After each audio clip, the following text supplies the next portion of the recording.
Мы снова в эфире. С нами прекрасная Даша. Даш, привет. Всем привет. Как настроение? Супер отлично. Я выступила и немножко попустила. Да? Супер. Даш, расскажи, где ты работаешь в компании Distillery, правильно говорю? Да. Супер. Расскажи, чем ты занимаешься, за что отвечаешь? У меня сейчас достаточно большое количество, небольшое, а нормальное количество процессов. Это и онбординг, это испытательные сроки, travel support, это организация обучения сотрудников, это и внутренние, и внешние ивенты. Да, в целом, наверное, все сказала. И самое главное, забыла сегодня тема моего выступления, конечно же, мерч в компании. А расскажи, про что кратко был твой доклад? Мой доклад был, как повысить удовлетворенность сотрудников через корпоративный мерч, что должны сделать HR, чтобы сотрудники были довольны этим процессом, чтобы мерч носился, чтобы узнаваемость бренда повышалась, и бизнес, и люди получали от этого удовольствие и какие-то позитивные моменты, а не только трату денег. А раньше была какая-то с этим проблема? То есть им не нравился мерч, или вы, не знаю, делали его, но не приносил вам каких-то результатов, которые... Да нет, раньше тоже все было, но у нас не было некоторых фишек, допустим, у нас не было welcome боксов, у нас не было персональных каких-то боксов. Допустим, мы на корпоративе подарили большой пакет персонального мерча. Это был рюкзак огромный, это был, с которым пользуются все сотрудники, потому что там вмещается ноутбук, и он очень удобен по спине. Они говорят, ой, очень хорошие широкие лямки. Потом в рюкзаке толстовка, стандартный набор: толстовка, кепка с широким козырьком, мы все как Ганста ходим теперь. Это была футболка, это был термос офигенный с очень красивым графичным рисунком, и это была бутылка спортивная для воды. Все. Так много? Да. Мы затратились. А сколько в компании человек? На тот момент было около 500, но в России было около 200, по-моему, сотрудников. Поэтому вот рассчитываем только на Россию. То есть на 200 человек такая закупка вполне подъемная. Да. Это вам не на 5000 в Яндексе купить. Извините, мы растем до этого. Так и если все было так хорошо, купили такой классный рюкзачок, в чем проблема-то появилась? Так не было проблем, не было проблемы. Я же не говорила, что это проблема, я просто говорила о том, что мой доклад не о решении проблем, а о том, я поделилась просто своим опытом, что нужно сделать, чтобы повысить немножко удовлетворенность сотрудников. Я думаю, что, как оказалось, некоторым ребятам, которые присутствовали на моем докладе, тема отозвалась, и допустим, не только в плане удовлетворенности, потому что некоторые внедряют себе welcome боксы. Им тоже было интересно, как мы это внедрили, как мы с этим работаем. И там был прекрасный вопрос о том, что если у нас не будет денег, что же мы будем делать и как мы будем выкручиваться из этой ситуации. Вот. Так и что делать? Не меняя качество, просто поменяем набор. Допустим, если у нас порежутся бюджеты, вот. То есть ты поделилась опытом, который у вас классно получился, его удалось реализовать? Да, я поделилась также методом проб и ошибок. Я поделилась ошибками, которые допускала я, и рассказала ребятам, что не делайте так, пожалуйста, не горите по срокам. Прежде чем заказать большую партию, закажите одну вещь сначала. Не скупитесь, оплатите, пожалуйста, эту доставку, но зато вы будете знать, что эта вещь действительно качественная, и вы можете с ней дальше работать и работать дальше с этим поставщиком. Слушай, топ-3 вещей, по твоему мнению, которые не должны быть мерчом корпоративным. Которые не должны быть мерчом? Должны быть, да. Это вопрос со звездочкой. То, что лично тебе не понравилось. Знаю. Мне не нравится вообще, когда печатают название компании на стаканчиках. Это отвратительно и ужасно. Подожди, так добавляем к стаканчику ручку, получилась корпоративная кружка, которую дают примерно везде. Кружку не выкидывают в мусорку. Кружка может разбиться, и все, у тебя там ничего не будет написано. А когда ты идешь, допустим, проходит какой-то митап, везде стоят урны, весь проходит этот кофе-брейк. Да, конечно, не про Я думал, граненые какие-то. Да. Или эти термосы, как они Нет, пока все хорошо, мы до этого еще не дошли. Вот, и стаканчик берут, используют и выбрасывают. И ты потом идешь мимо этой мусорки, и ты взгляд бросаешь, а там просто валяются все компании в мусорке. Но это не очень красиво, да. Так, окей. Но это не топ-3, но это вот пример. Ну, это все равно как взаимодействие с брендом, когда видишь, нифига гора какая. Ну, мне кажется, это не привлекательный кейс. Окей.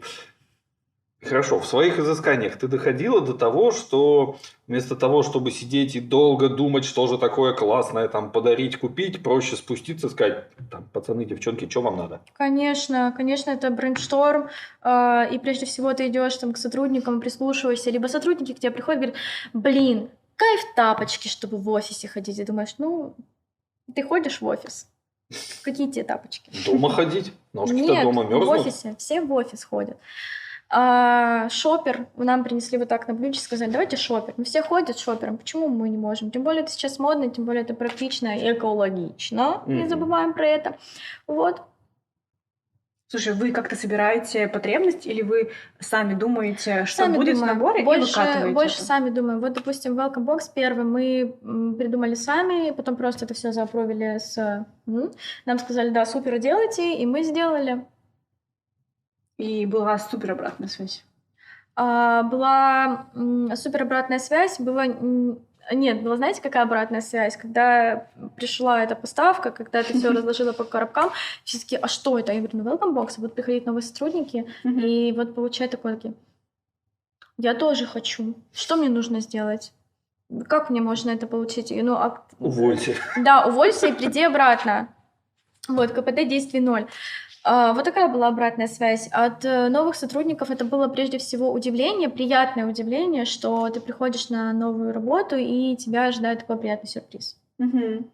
А в течение жизни сотрудников компании он получает еще какие-то Конечно, фишки? вот, это был прям целый блок из моего выступления. Жизнь сотрудников компании через мерч. Первый день это welcome box, потом заканчивается испытательный срок, мы получаем стаканчик с ручкой, то бишь кружку именную, где написано там, допустим, Герасименко Дарья, значок дистиллерии, внизу написан мой отдел, то есть HR отдел, и все. Да, по-моему, это и все.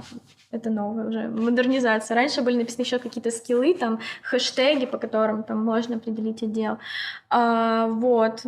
Заканчивается испытательный срок, вот этот вот самый жирный слой жизни в компании, когда проходят все мероприятия, и так или иначе они как-то мэчится с мерчом, все равно что-то создается, то ли какие-то стикеры там под это мероприятие, то ли еще что-то, там блокноты, еще что-то.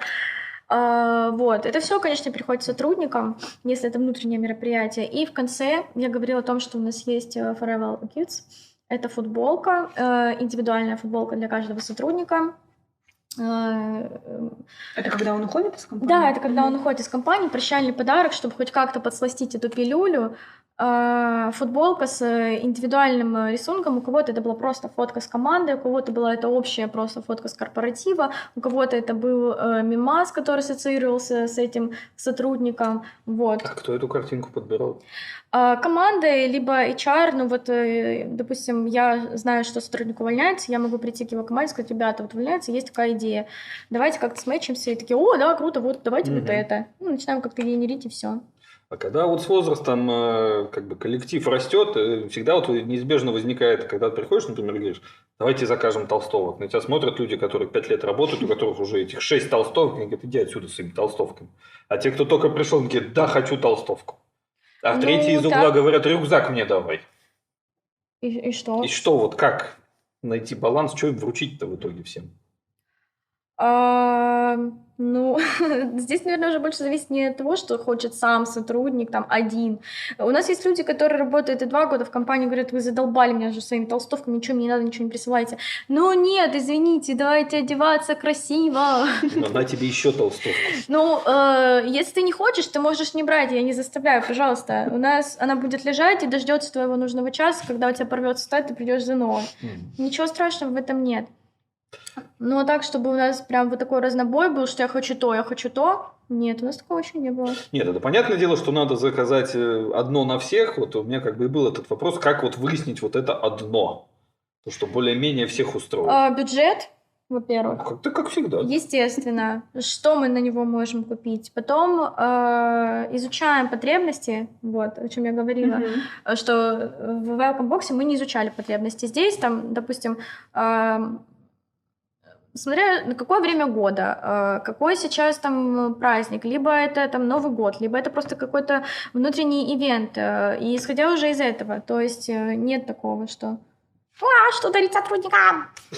Окей. А мерч на всякие производственные юбилеи, там 3 года, 5 лет, все же изгаляются как могут. Конечно.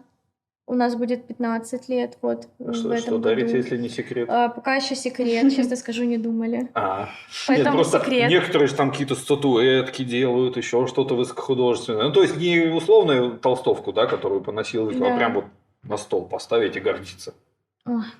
Ну, у нас так были подставки, конечно, для телефонов, ну, и не сказать бы, что я там поставил и гордился, но на них было написано та цифра, которую мы достигли, к которой мы шли, цель компании годовая, которую мы выполнили, вот. Но это больше не касается, наверное, вашего вопроса, это я просто поделилась информацией, кому интересно, вот. Возьмите себе на заметку, очень классная вещь, используется, поставил, телефон на работе стоит, никуда не ходит, по столу не путешествует, не мешает.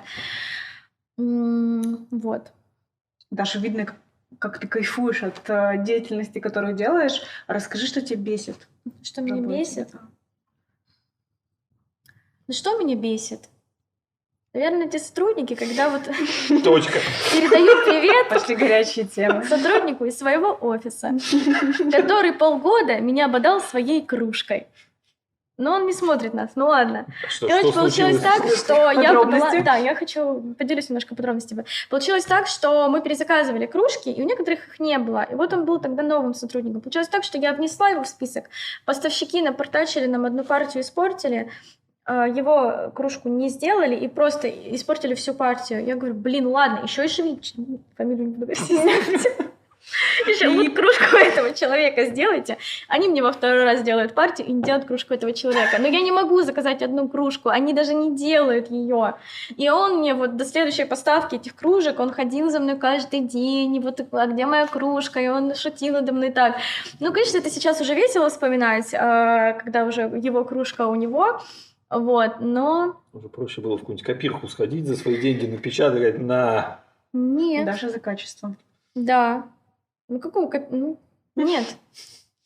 Пока у нас такая минутка тишины, хочу передать привет всем тем, кто меня сейчас смотрит в кинотеатре. Мои девочки.